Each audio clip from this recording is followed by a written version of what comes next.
It's the most wonderful time of the year. Do do.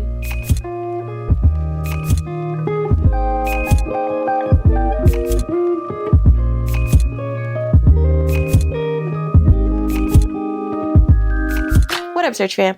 Sharde here. Welcome back to the channel. If you're new here, my name is Sharde. I'm out here curating and co-creating a cool ass life. And I'm going to tell you about some books because it's December. We're here. It's cold. I got on flannel. And I'm going to share with you some recommendations for holiday romances. Yes, girl. Let's get into it.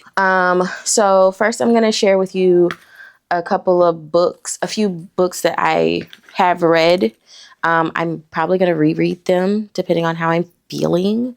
And then a couple of books that are on my TBR for the month. Like I said, we're not going to hold me to any responsibilities for the month of December. Like, I'm not going to make any goals as far as reading. It may happen, it may not. It's the end of the semester. I got grades due by the middle of the month, and I got some other things going on. And I'm traveling. I'm in that town, thugging with my rounds. Okay. So, first of all, Mistlefoe. This is by Kimberly Lemming, and it is in the Mead Mishaps universe. This is a Kimberly Lemming Stan account. If she writes it, I'm gonna buy it. I'm not just gonna read it. I'm gonna buy it. I love her. I've been on Kimberly Lemming since before she got picked up by major publishers. So super proud of her success. Now, this is a novella, which I love because, you know, sometimes you just don't have the spoons to be reading long things. At least I don't. And so this is about Ruby, who ends up going to a fox shifter's den to try to get him to lift the curse off of her father's shop because her father stole something from the fox demon. And so Luca is like, all right, well, you're going to be my girlfriend. We're going to go to this thing. It is hysterical. And if you haven't read any of the Mishap series, this would probably spoil parts of it because you do have a couple of characters that sort of one makes an appearance and the other is mentioned. So if you have not read The Time I Got Drunk and Saved a Demon, or The Time I Yeeted a Love Potion at a Werewolf, it may be a little like minor spoilers. Especially the second book. Not so much the first book, but definitely the second book. There are a few appearances in here. It's funny. It's short. Like I said, we love Kimberly Lemming. So definitely pick this up. And like, I think this one is still in the original art that Kimberly Lemming drew herself. So, yetto. The next one is Dear Monster Claws by Maeve Black. I love this book so much. I read this book for the first time, 2 years ago, maybe? Yeah, 2022 is when this was published. And so I read it 2 years ago. It's absolutely adorable and spicy.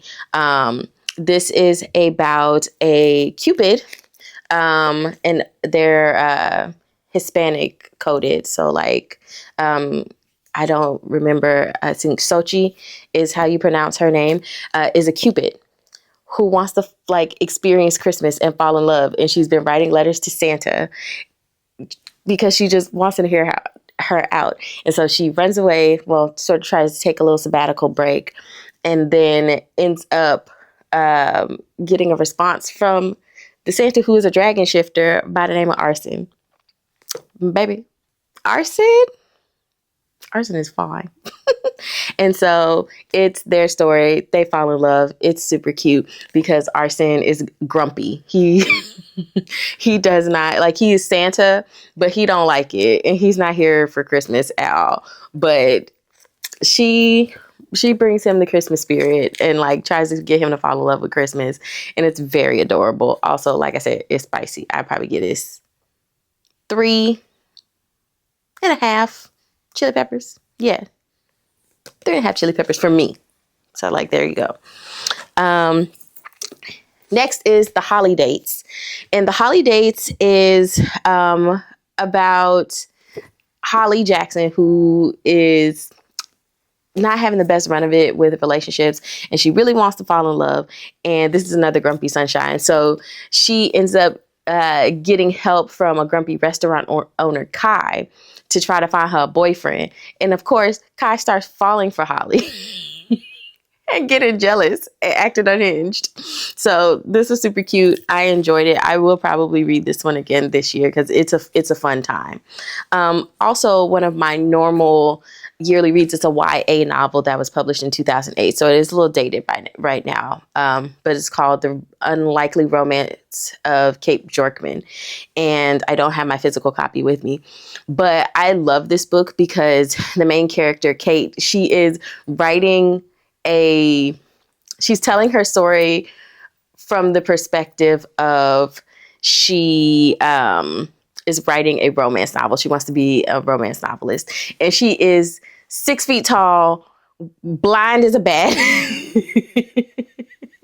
and like a nerd. Like, so she ends up falling, she has this big crush on her brother's best friend, who her brother is in like a sophomore or junior in college.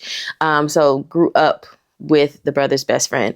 They come home, the brother and his wife and the best friend, Rich, come home for the holidays, surprising the family. And so Rich and Kate sort of like collide with one another and like find that they have feelings develop for each other. It's so cute. I love it. And it's pretty short. It's like under 200 pages. But again, it is a YA novel. So no spice, like just romantic tension and kissing, which is lovely and delightful. So there are 2 books that are on my TBR for this year. One is called I'll Be Gone for Christmas by Georgia K. Boone. And I'm probably going to pick it up from my local library when it becomes available. I don't know. I might go buy it and like annotate it because it's based off of The Holiday, which is one of my favorite Christmas movies. And so it is about these 2 women. One lives in San Francisco and one lives in Oklahoma or something. And they end up switching lives and like meeting each other's people. And like, I think there's some romance into it as well. But you had me sold at it riffs off of The Holiday. So I'm going to watch it. And the last book that's on my TBR is Tony Shiloh, You Make It Feel Like Christmas. And I picked this up from the library because, again, library girly. And this one is about staying. I'm just gonna read you the back of this one so I have it at my disposal. As if going home for the holidays jobless and single wasn't bad enough, she's dragged into a holiday season full of activities leading up to her sister's uber romantic Christmas Eve wedding to Star's ex-boyfriend. But when her brother's best friend, Waylon Emerson, attends their family Thanksgiving, she starts to wonder if coming home for Christmas isn't so bad after all.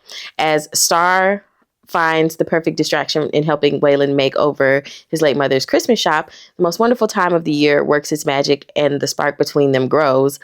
But with the holidays fast approaching, Star must decide what she wants out of life after the gifts are unwrapped and the ornaments are put away, to go back to New York City or to open her heart to love beyond Christmas Day. So sounds very cute. I feel like I got the recommendation from maybe Shelby in the book club, who I follow on YouTube. But I am excited to read a few Christmas books. Let me know downstairs in the comment section. Are there any things that you are going to be reading over the holiday? Have you read any of these books? Are you going to pick any up? Let your girl know. As always, friends, don't forget to like, comment, subscribe, tell a friend about the channel, and I will see you in the next one. Bye.